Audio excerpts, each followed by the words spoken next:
Sabi ni Pastor, akin daw itong iikot at akin daw itong italian, itong ating alugbati. Kita nyo naman, oh, mga kung saan saan na naroroon. Kaya pero alam ninyo, maganda rin yung inaayos natin yung halaman. Kumbaga ito yung ating pinaka-baby, ating tinatalian ng buhok. Ito naman ay ating tatalian kung saan siya natin gustong dalhin. Kita nyo naman nakapaikot na siya, pero ito ay ating iikot pa. Parang bitin itong ating chicken net. Dapat itong ating chicken net ay napakataas para napakaganda ka. Dapat ganaan. Ating iikot at ating siyang aayusin. Yan, para siya ay lalong gumanda. Dito talian natin.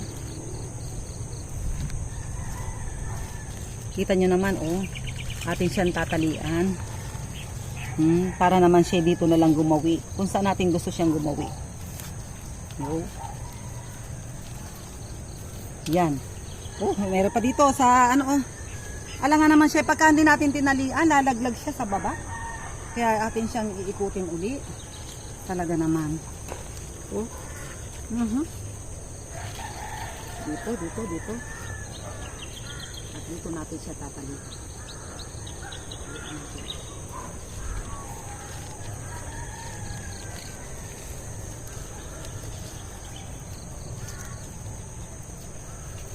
Ayos.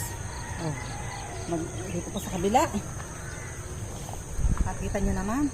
Oh, kita nyo ang pag-ikot natin. Ikot-ikotan. Kahit na ano, oh, ganda talaga ito ni chicken net. Talagang siya ay may gagapangan. Gusto na ng ano, na meron siyang hihiligan. Parang tayo, ang tao gusto natin tayo may hiligan, mayroon din ng mga halaman. Kailangan siya ay meron hiligan na meron siya masasandalan para siya ay lalong tumibay.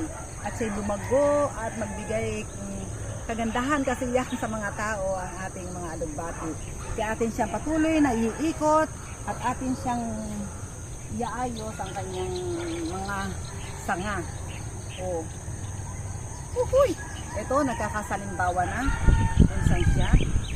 Oh, bumaba na. Oh, narito na sa baba siya. Kailangan dapat nating itaas itong alugbati. Oh, ang dami dito sanga sa baba. Ay, 4 na. Gusto nang lumayas. Oh. Kailangan ito yung ating may iikot. Nga itong ating nasa sa lupa na nakagapang, 4 na sanga itong ating nakagapang sa lupa na ating aayusin para maging maayos yung kanyang katawan kung nasaan na siya kaysa nasa lupa. Kaya nga tayo ay meron chicken net para tayo ay dito natin pagagapangin siya. 4 siya. Atin mo nang laglag siya at atin mo nang talian itong isa.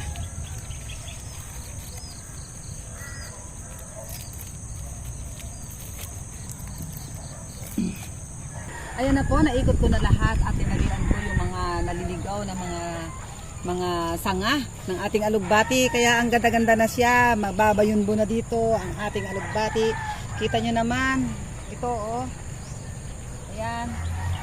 At tayo ay patuloy na madilim. Medyo mataas na po ang sikat ng araw. Kaya tayo pauwi na ngayon. At marami pong salamat.